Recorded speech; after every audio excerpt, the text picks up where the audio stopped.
Inclusive education is the heartbeat of modern day education. The effort of uniting all students regardless of difference in one classroom setting is the new standard and goal that have been set for education. Across the globe, nation by nation, schools are slowly becoming inclusive and efforts have been made to abolish segregation in schools. However, this highly sought after goal has faced its fair share of issues that have hindered and continue to place a dent in its success. The lack of funding, no teacher training, and outdated infrastructure have all played a role in its failure. In the Bahamas, efforts to diminish segregation has stalled, and to this very day, students remain in separate institutions.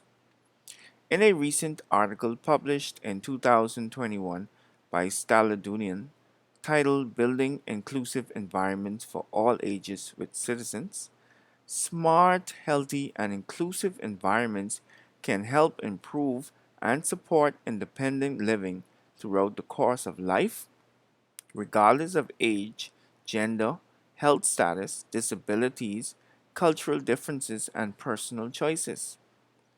Building inclusive environments is integral to its success.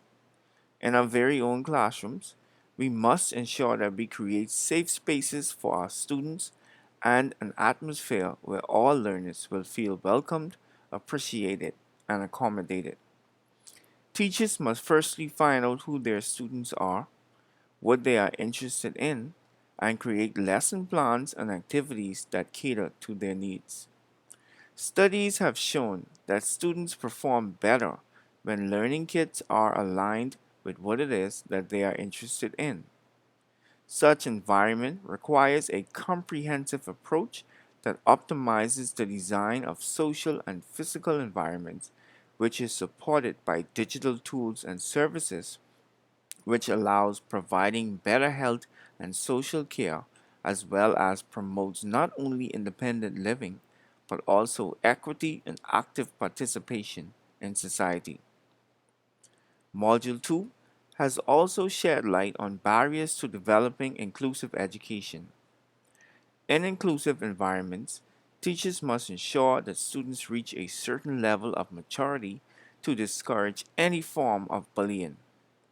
Since students from all walks of life may end up in that space, others may be tempted to express unkind actions or utter words that may hurt the feelings of these students.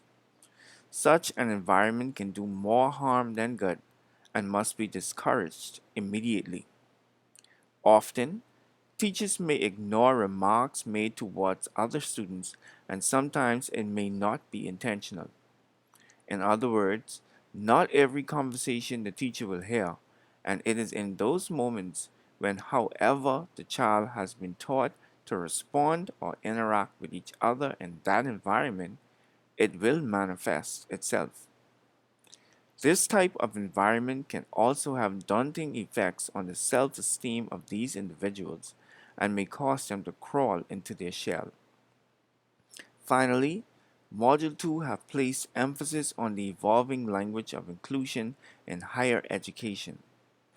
When creating inclusive environments, we must ensure that the language surrounding inclusive education changes. The way we speak and communicate can have long lasting effects on our students. There are certain words, terminology, and phrases that we must be careful not to use and avoid at all costs. For example, we must avoid biases, slang, or expressions that may discriminate against our various learners. According to a research study by Macaulay in 2020 on language, terminology, and inclusive education, he wanted to analyze terminology and vocabulary still being used, which in one way or another perpetuated the misconceptions and stereotypes about diversity and difference in inclusive classrooms. It was discovered that when the term inclusion is being discussed, it is speaking about students with disabilities.